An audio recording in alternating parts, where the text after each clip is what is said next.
Social Studies Module 1, United States History. Pre-Colonial America.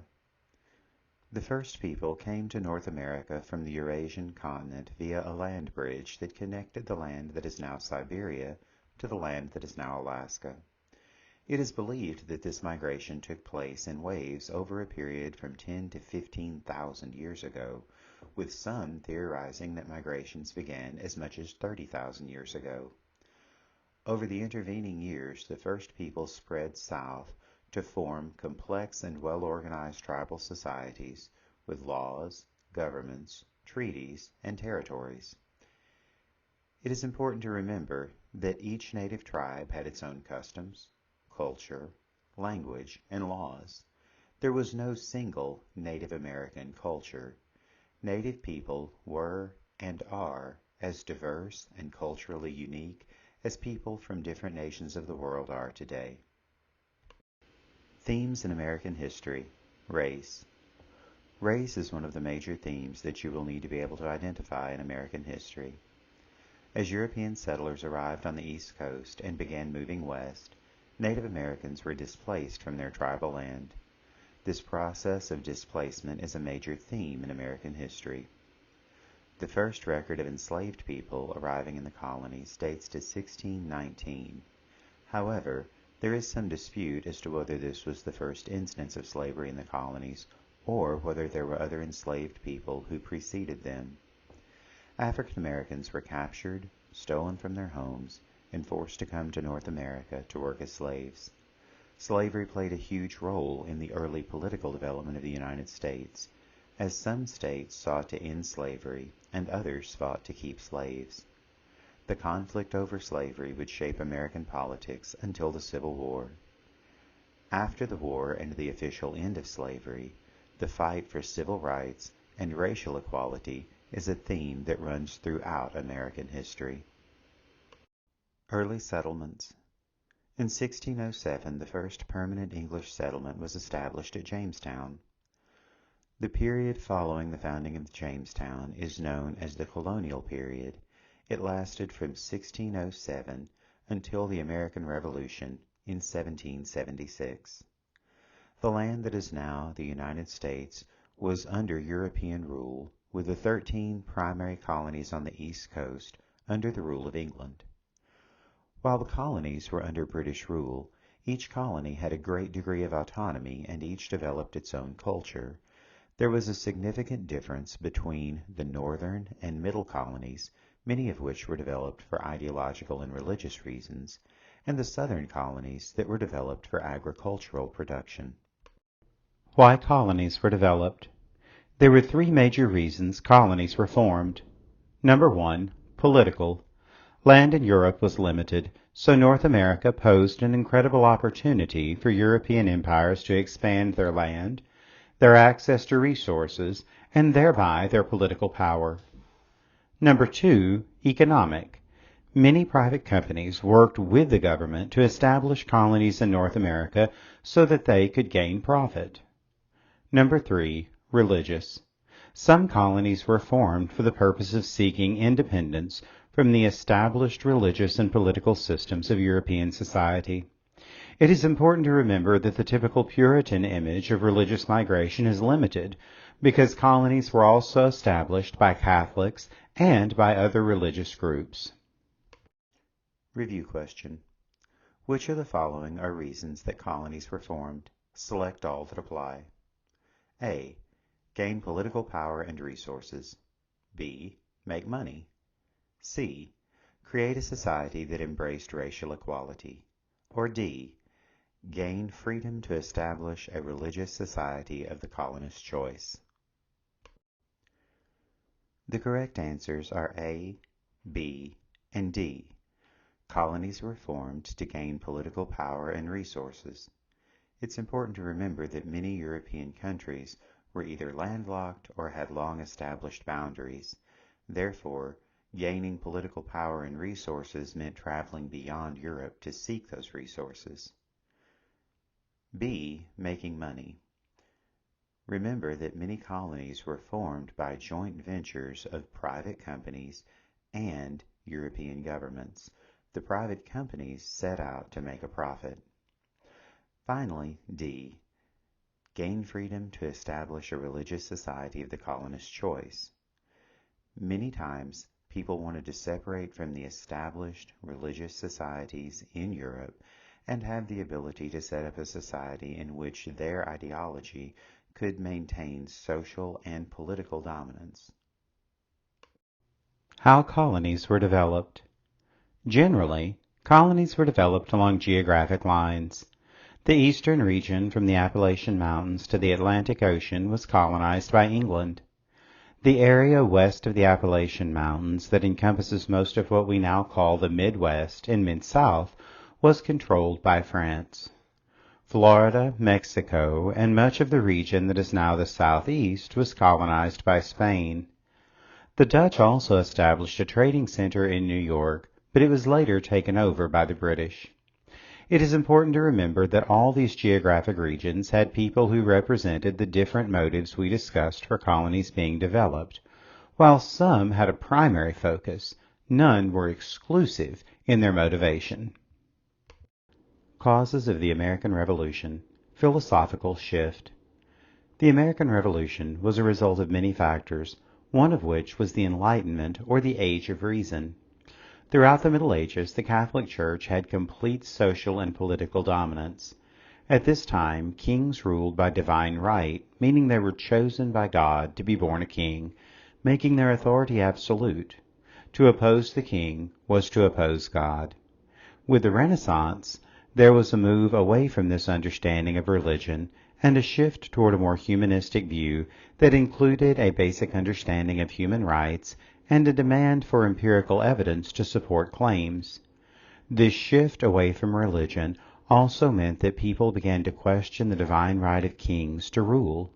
People in the colonies felt more comfortable to question the absolute authority of the English king. Causes of the American Revolution. Political independence. Because of the distance separating the colonies from Europe, they enjoyed a degree of self-rule. They were accustomed to making their own laws without the consent of England. This self-rule included making laws, collecting taxes, and having an army. After functioning with a high level of independence, the colonies were resistant to attempts by England to reassert control. Because they already had their own military, they were more capable of waging a war for independence than colonies in places that had not enjoyed the same degree of self-governance. Causes of the American Revolution. Financial pressure. England and France had been bitter enemies in Europe and had a history of military conflict. In North America, the French armed Native Americans and secured their help in attacking the British colonies. This is historically known as the French and Indian War, which lasted from 1754 until 1763. This was a proxy war between England and France, a war fought on behalf of parties not directly involved. England attempted to pass along the cost of this war to the colonies through additional taxation, saying that the war was fought to protect the colonies and that the colonies should bear its expense. Review question. How did the French and Indian War contribute to the American Revolution? A. The French sided with the British against the colonists. B. Native Americans sided with the colonists, which angered the British. C. The British imposed taxes on the colonists to recoup the cost of the French and Indian War, causing the colonists to revolt. Or D. The British attacked Native Americans, angering the French, causing them to attack the colonies, which led to the Revolution. The correct answer is C. The French and Indian War contributed to the American Revolution because the British imposed taxes on the colonists to recoup the cost of the French and Indian War. These taxes ultimately led the colonists to revolt. Causes of the American Revolution. The Stamp Act. The Stamp Act of 1765 was one of the taxes imposed to cover the cost of the French and Indian War. It was the first time that England had placed a direct tax on the colonists themselves rather than the colonial governments. The stamp was not a postage stamp as we would think of stamps today. It was a revenue stamp, a mark that indicated a tax had been paid on an item. This tax was most known for impacting paper products. The colonists argued that the act was illegal under the English Bill of Rights of 1689, a law that guaranteed representation in legal matters to English citizens. Since the colonists were English citizens, they held that their rights under this law were violated. The shared understanding of this violation was encapsulated in the phrase, taxation without representation. Causes of the American Revolution, Townshed Acts. In response to the legal challenge, the Stamp Act was repealed, but it was replaced by the Townshed Acts of 1766. First, a law was passed giving Parliament full authority over the colonies. The Chancellor of the Exchequer, the person in charge of money for the English government, was Charles Townshed. He proposed a new tax on all goods transported from England to the colonies, resulting in the colonists boycotting all goods imported from England. Many of these taxes were later repealed, but the tax on tea was not, resulting in the Boston Tea Party of 1773, where colonists raided British ships and threw their cargo of tea into the Boston harbor. Review question. What was the Stamp Act? A. A tax on postage stamps. B. A tax that required revenue stamps on many imported goods. C. A tax that required colonists to fund their own postage system. Or D. A tax on mail being sent from the colonies to England. The correct answer is B. The Stamp Act was a tax that required a revenue stamp on many imported goods. Causes of the American Revolution, the Boston Tea Party. While many of the taxes in the Townshed Acts were repealed, the tax on tea was not. This resulted in the majority of the tea that the British colonists drank being smuggled in by the Dutch. There were several protests across the colonies that prevented British ships from docking, but until the Boston Tea Party, ships were simply turned away. The Boston Tea Party of 1773 was a protest where colonists boarded the ships and destroyed the cargo by throwing the tea into the harbor. This resulted in the closure of Boston Harbor until the shipping company had been compensated for the cost of the lost tea. Causes of the American Revolution, the Intolerable Acts. The Intolerable Acts were the king's way of punishing the colonists for the Boston Tea Party and seeking to tighten British control of the colonies. The Boston Port Act closed Boston Harbor until the colonists paid for the destroyed tea. The Massachusetts Government Act brought the government of Massachusetts under control of the British Parliament and did not allow town meetings. The Administration of Justice Act said that royal officials would be tried in Great Britain for any crimes committed in Massachusetts. And the Quartering Act gave the government the ability to house troops in private buildings, and the colonists had to pay for their food and board. Causes of the American Revolution, the Boston Massacre. After the Boston Tea Party, British military groups were stationed in Boston in response to smuggling, resulting in resistance from the local population. British soldiers came into conflict with a crowd in Boston who began throwing snowballs and oyster shells at the soldiers.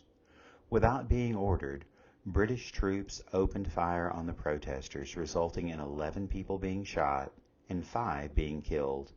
This became known as the Boston Massacre of 1768. 6 of the 8 soldiers involved in the murders were acquitted of any wrongdoing, and the other 2 were given light sentences. Review question. How did the Boston Tea Party and the Boston Massacre contribute to the American Revolution? A. The Boston Tea Party led the British to take punitive actions against the colonists, and the Boston Massacre increased the colonists' anger toward the British. B. The Boston Tea Party led the colonists to take punitive actions against the British, and the Boston Massacre increased the king's anger toward the colonists. C. The Boston Massacre and the Boston Tea Party caused the British to act against the French and Indian settlement, leading to the American Revolution. Or D. The Boston Tea Party and the Boston Massacre contributed to the French and Indian War, not the American Revolution. The correct answer is A. The Boston Tea Party and the Boston Massacre contributed to the American Revolution because the Boston Tea Party led the British to take punitive actions against the colonists, and the Boston Massacre increased the colonist anger toward the British. Declaration of Independence. July 4, 1776. The Second Continental Congress declared independence from England, beginning the American Revolution. The Declaration of Independence addressed the problems that the colonists had with the king and the English government. It explained both the philosophical reasons and the political reasons why the colonies were declaring their independence. Many of the issues raised in the Declaration of Independence would later be addressed in the Bill of Rights to offer citizens of the new nation protection from similar abuses in the future. The American Revolution. April 19, 1775. The first shots of the American Revolution were fired in the battles of Lexington and Concord, rallying volunteer soldiers called Minutemen to fight for the cause of American independence. The Battle of Bunker Hill in 1775 was the first major battle of the American Revolution and was an American victory. Note that the first two battles of the Revolution were fought before the Declaration of Independence had been officially signed. After many long and difficult battles, George Washington and his fellow generals led the American colonists to victory. The war officially ended on September 3, 1783, with the signing of the Treaty of Paris. Articles of Confederation. One of the greatest concerns of the colonies was having another king who would exploit them. Because of this, they were very leery of any form of strong federal government. The Articles of Confederation, 1781, was a loose association that allowed each state to retain its autonomy. Each state retains its sovereignty, freedom, and independence, and every power, jurisdiction, and right which is not by this confederation expressly delegated. It was functionally a treaty between independent states, saying that if they were attacked, they would provide military support for one another. It did prohibit the states from declaring war without the permission of Congress.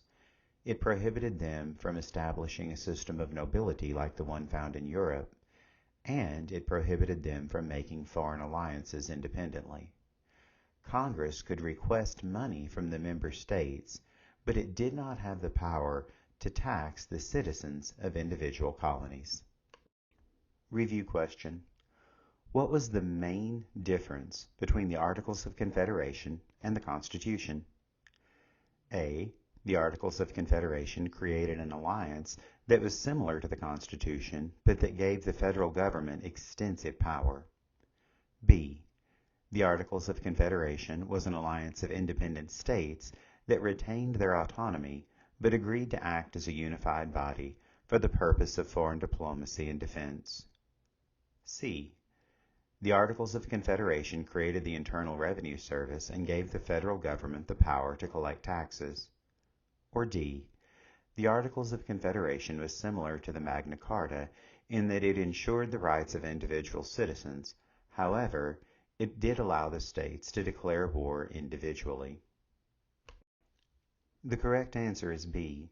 The main difference between the Articles of Confederation and the Constitution was that the Articles of Confederation was an alliance of independent states that retained their autonomy but agreed to act as a unified body for the purposes of foreign diplomacy and defense.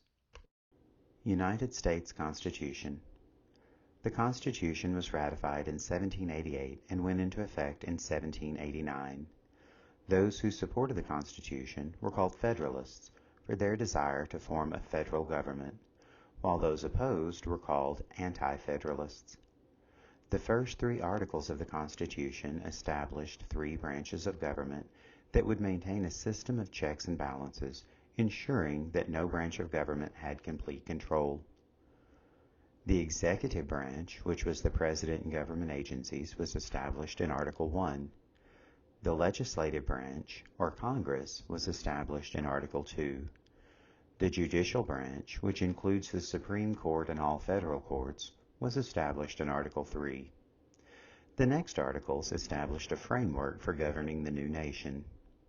The relationship among the states was defined by Article 4. The process for amending the Constitution was defined in Article 5. Article 6 focused on all states being bound by federal law.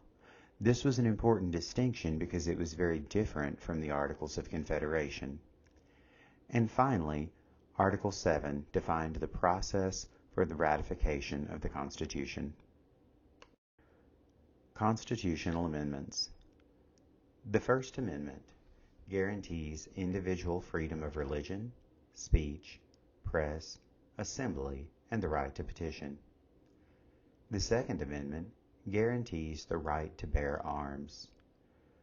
The Third Amendment states that the government cannot force citizens to quarter the military. The Fourth Amendment offers protection from unreasonable search and seizure. The Fifth Amendment says that a person must be indicted for a capital crime by a grand jury and that there can be no double jeopardy. It also guarantees people accused of a crime the due process of law. The Sixth Amendment guarantees a fair, speedy public trial, an impartial jury, a right to legal counsel, and it states that the accused has a right to know what charges are being brought against them. The Seventh Amendment established jury trials for civil cases. Civil cases are different from criminal cases. Criminal cases are issues where an individual has violated the law. Civil cases are disagreements between individuals. The Eighth Amendment offered protection from excessive fines and cruel and unusual punishment. The Ninth Amendment stated that citizens had many other rights that were not explicitly stated in the Constitution. And the 10th Amendment said that any power not specifically given to the federal government is a reserved power that belongs either to the states or to the people. The remaining amendments of the Constitution were designed to create a framework for government and governmental process. The Constitution was designed to be a living document that could meet the needs of a changing and evolving society. It is important to remember that the Constitution has been amended at key points in American history as social needs and values have changed. The Bill of Rights. The first 10 amendments to the Constitution are called the Bill of Rights because they define the rights of individuals living in the United States. Many of the points in the Bill of Rights address the problems that were specifically raised in the Declaration of Independence, or other problems that the colonists faced when living under English rule. It is important to remember that the Bill of Rights does not enumerate every right of an individual living under the Constitution. The other rights, as referred to in the Ninth Amendment, have been debated and clarified through the process of legislation and judicial rulings. Review question. What was the purpose of the first 10 amendments to the United States Constitution? A. To set up a structure for the new government. B. To limit the power of each branch of government through a system of checks and balances. C. To set up an electoral process that would implement a federalist system with state and federal governments. Or D. To protect the rights of individual citizens. The correct answer is D. The first 10 amendments to the United States Constitution were designed to protect the rights of individual citizens. It was the articles, not the amendments, that specified a framework for governance. Territorial expansion in the 19th century. In 1803, the United States purchased a large tract of land from France that nearly doubled the size of the country. Most of the area that is now known as the Midwest and the Mid-South. This was land west of the Appalachian Mountains and included land in the following states: Arkansas, Missouri, Iowa, Oklahoma, Kansas, Nebraska, North Dakota and South Dakota, Montana, Wyoming, Colorado, Minnesota, New Mexico, Texas, and Louisiana. It is important to remember that the land was purchased from France, but that it was occupied by native people, and that the next several decades were dedicated to removing native people from their land. Many human rights atrocities were committed during this time, including the Trail of Tears, a result of the Indian Removal Act of 1830. Native people were forcibly removed from their ancestral homes and forced onto reservations. The idea of manifest destiny said that the United States was destined to possess all land from the Atlantic Ocean to the Pacific Ocean. This westward expansion was influenced by the promise of free land through the Homestead Act of 1862, which provided free land to those willing to live on it and work the land. In addition, the California Gold Rush from 1845 to 1855 prompted many to go west in search of gold. Territorial expansion. The new land that was acquired became United States territories rather than states, thus the term territorial expansion. The process of a territory becoming a state was highly controversial because Southern states did not want the territories to be admitted as free states, since it would upset the balance of power and jeopardize their system of human slavery. Several compromises were made to allow territories to become states, including allowing some states to enter as slave states while others entered as free states, and allowing fugitive slaves to be transported from free states if captured. Sectionalism, or devotion to a part of the country rather than the whole, was very strong in the 19th century. This sectionalism and division of values would eventually lead to the American Civil War. Review question. What transaction allowed the United States to expand beyond the Appalachian Mountains? A. The Louisiana Purchase.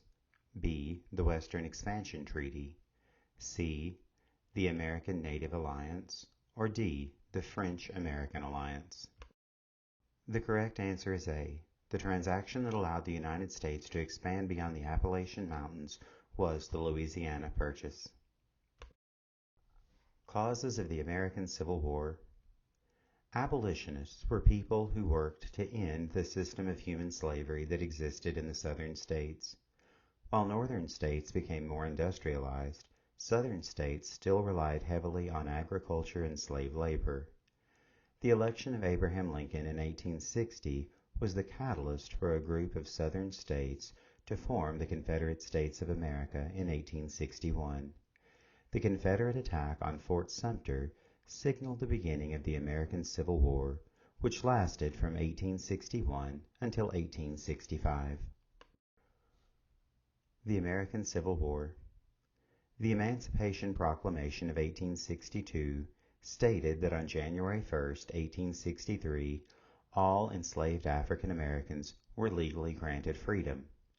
This proclamation did not fully go into effect until a slave was able to escape the Confederate States or until territory was reclaimed by the United States military.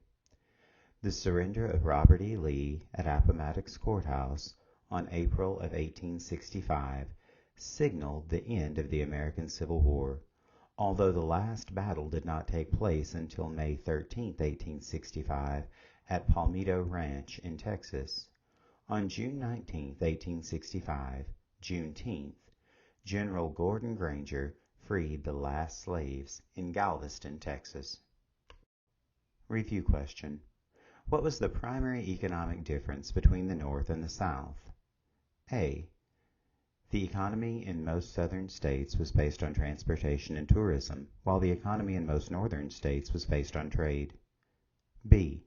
Northern states were more agricultural, while southern states were more industrial. C. Northern states had more allies with foreign trading partners, while southern states focused primarily on domestic trade. Or D.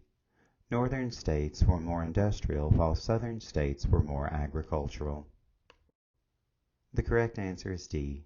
Northern states were more industrial, while southern states were more agricultural.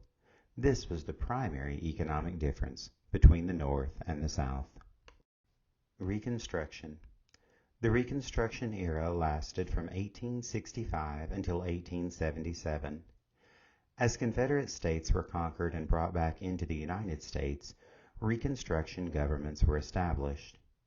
3 amendments were added to the United States Constitution during Reconstruction. The 13th Amendment of 1865 abolished slavery in the United States. The 14th Amendment of 1868 declared that former slaves were citizens and were entitled to due and equal protection under the law.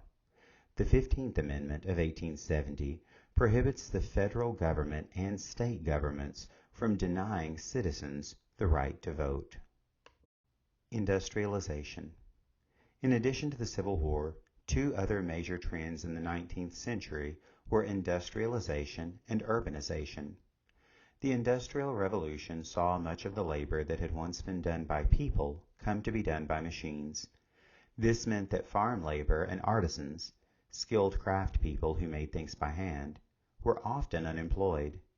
People who had once lived in small towns began to move to cities, seeking work in factories. This process was called urbanization. Living conditions were often poor, with these people living in slums. Immigration. Crop failures, famines, and economic hardship prompted many people to leave their homes and come to the United States in the late 1800s, seeking employment and better living conditions. Immigrants coming to the United States faced difficulties including discrimination based on their language, religion, and culture. Many chose to assimilate by Americanizing their names, changing their language, and their culture. Others lived in ethnic neighborhoods, especially in large cities. Immigrant communities made incredible contributions to American food, culture, and the economy. Review question. How did industrialization cause urbanization? A. People moved to cities to find jobs as farm laborers. B. People moved to cities to find work in factories. C. People moved to cities to escape from war. Or D. People moved away from cities to gain greater personal independence. The correct answer is B. Industrialization caused urbanization because people moved to cities to find work in factories. The Progressive Era, 1890s to 1920s. The Progressive Era was a period of social reform focused on addressing the societal problems that accompanied industrialization and urbanization. Reporters called muckrakers focused on exposing political corruption.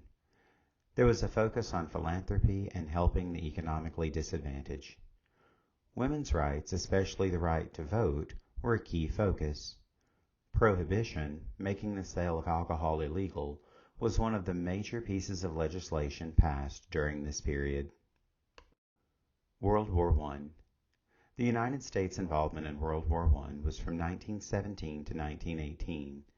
The war began in 1914 in Europe, but the United States attempted to remain neutral until Germany attempted to make an alliance with Mexico, offering to help them gain back territory lost to the United States. This, paired with the German naval attacks on U.S. ships, prompted the United States to enter the war. Germany surrendered in 1918.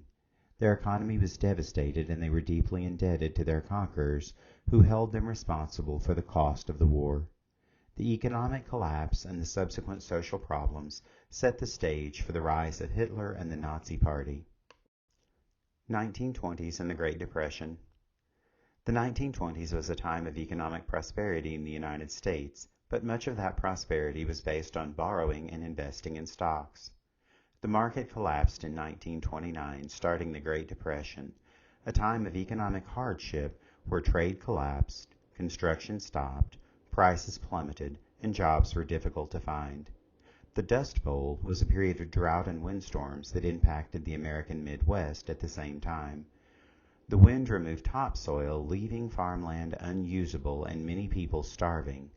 This prompted migrations away from the Plain States in an attempt to find food and work.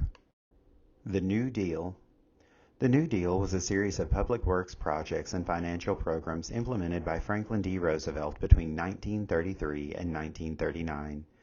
These programs included the Civilian Conservation Corps, the Civil Works Administration, the Farm Security Administration, and the Social Security Administration. This government investment in infrastructure stimulated the economy and created jobs that gave people money to spend, helping bring the United States out of the Great Depression. Review question. What was the primary purpose of the New Deal? A. To end World War I. B. To improve education in the United States. C. To help the United States economy recover from the Great Depression. Or D. To help the German economy recover from World War I. The correct answer is C. The primary purpose of the New Deal was to help the United States economy recover from the Great Depression. World War II. World War II lasted from 1939 until 1945. The German economy was left devastated from World War I. Hitler and the Nazi Party took power and led the German army to begin invading other European countries. Under German rule, Jews and other minorities were the victims of genocide. Over 6 million Jews were placed in concentration camps, forced into hard labor, and ultimately killed. On December 7, 1941, Japan, a German ally, bombed Pearl Harbor, bringing the United States into the Second World War. The war was fought against Germany and its allies on the European front, and against Japan and its allies on the Pacific front. A significant turning point in the war was the United States' use of nuclear bombs on the cities of Hiroshima and Nagasaki, Japan. World War ends. Transition to Cold War. The Second World War ended in 1945 with the Nazi surrender. The two superpowers that emerged after the war were the Soviet Union and the United States. Both were deemed superpowers since they possessed nuclear arms. The Soviet Union was under a communist government and sought to spread communism, while the United States sought to spread democracy and capitalism.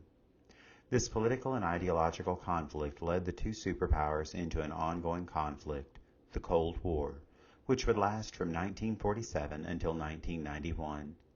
The name Cold War comes from the fact that there was no actual military conflict directly between the two nations. Instead, there was espionage, proxy war, and an ongoing arms race. Review question. What was the primary cause of the Cold War? A. The United States and Germany were competing for supremacy as world powers.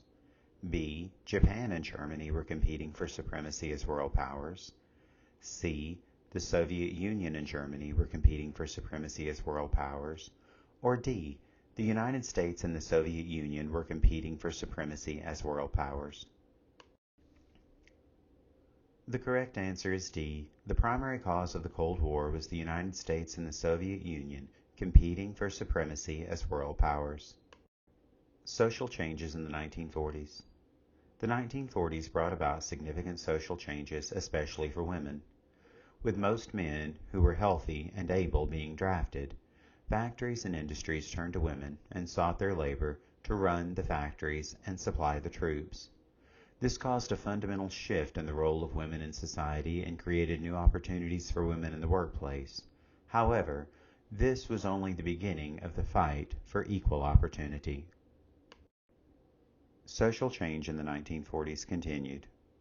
Racial equality and discrimination were also major concerns in the 1940s. African Americans and Native Americans played a key role in helping the United States win the war, but both still suffered ongoing discrimination. Despite their role in helping win the war, people like the Tuskegee Airmen, African American pilots, and the Navajo Code Talkers, Native American communication specialists, were still denied many basic rights at home. Many Americans of Asian descent had been placed in prison camps during the war by the United States government. Having seen the dangers of fascism firsthand in the Nazi concentration camps, the United States was forced to consider its treatment of its own minority citizens. The changes that began in this decade were part of the decades-long struggle called the Civil Rights Movement, a movement that fought for racial justice and equality. Development and effects of the Cold War. At the end of World War II, Germany and Korea were both divided into half democratic and half communist countries. In Germany, this resulted in the Berlin Wall and the creation of East and West Germany. After the fall of communism, these nations reunited to form the nation of Germany that exists today. Korea remains divided into North and South Korea. The Soviet Union attempted to spread communism into Asia, and in 1950 North Korea invaded South Korea.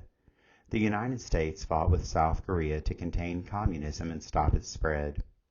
The Korean War, also called the Korean Conflict since Congress did not officially declare war, lasted from 1950 until 1953. Social changes in the 1950s. One of the major concerns of the 1950s was that the United States government was being infiltrated by communists. This came to be known as the Red Scare. Senator Joseph McCarthy led a series of high-profile congressional hearings where famous and influential people were accused of being communist. Most of the claims were later proven false, but many people were blacklisted, meaning that their careers and lives were destroyed thanks to the unproven allegations. Social change in the 1950s continued. Segregation, or separation based on race, was part of American law from the end of the Civil War through the 1950s. Brown versus the Board of Education of Topeka, Kansas ruled that segregation was illegal under the United States Constitution and that the separate but equal clause was not legal. It is important to remember that this ruling was the beginning of a change, but that it would take many years for it to fully come into effect. In 1956, civil rights leader Rosa Parks boarded a bus and refused to give up her seat, prompting her arrest and the subsequent protest and bus boycott. Desegregation was an ongoing battle throughout the 1950s and 1960s, despite the court's rulings. Social change in the 1960s. One of the defining characteristics of the 1960s was the Vietnam War. This war lasted from 1955 until 1973.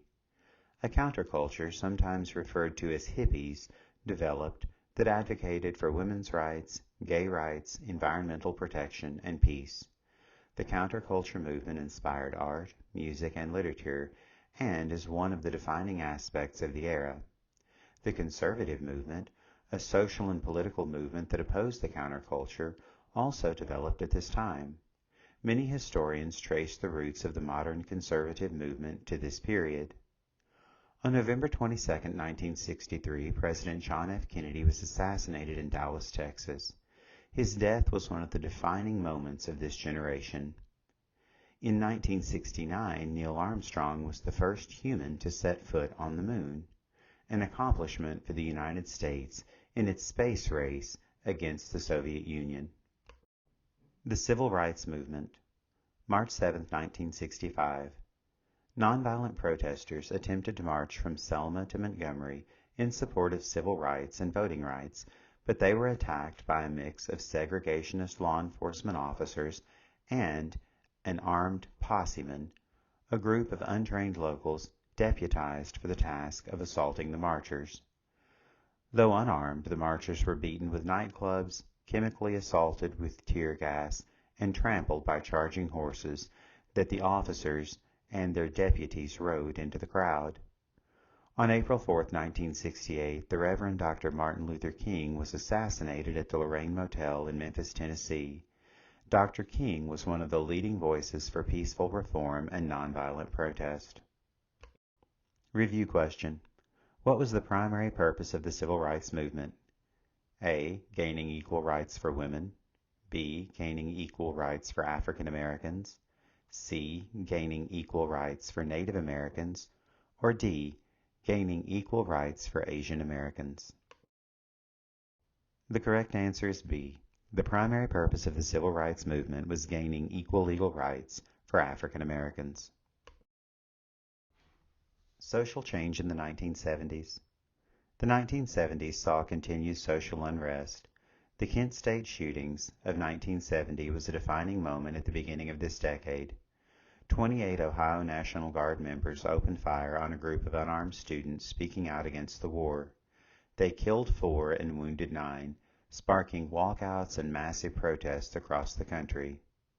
The conservative movement that had given Richard Nixon his victory in 1968 coined the term the silent majority to describe their conservative populism.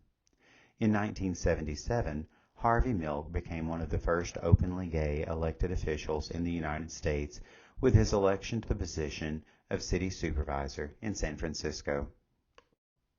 Social changes in the 1980s and 1990s. The 1980s saw the continued growth of the conservative movement with the election of Ronald Reagan, who was president from 1981 until 1989. The Cold War ended in 1991 with the fall of the Soviet Union. The information age started in the mid-20th century with the invention of the computer, allowing for information to be processed more efficiently and without human error, a revolutionary change that impacted both economics and communication. The birth of the Internet in 1983 was a decisive turning point because it was the first time that there was a standardized set of protocols for connecting computers to a network. In the beginning, it was only for government use. The Internet first became available to the public in 1993, and this marked a new era of access to information and communication. Economic and technological changes. Major technological changes happened over the course of the 20th century, especially in the fields of transportation and communication, having an incredible impact on the economy. Economies that had once been local or national were now global. This process of expansion, called globalization, had mixed results. A global economy provided people with a greater variety of goods and services than ever before, providing jobs and economic opportunities for people around the world. Unfortunately, this also resulted in the exploitation of many vulnerable populations, resulting in the environmental pollution and misuse of resources. Globalization also impacted economies because it made them more interdependent. In a global economy, economic problems in one country were no longer isolated to that country, but instead had a global impact. Review question: how did globalization impact the economy? A. It made local economies more insulated from global problems. B. It made the global economy more stable by eliminating overlapping economies. C. It made local economies more vulnerable because they could be impacted by global market trends. Or D. It caused economic decline in most nations because of tariffs and shipping fees. The correct answer is C. Globalization impacted the economy by making local economies more vulnerable because they could be impacted by global market trends.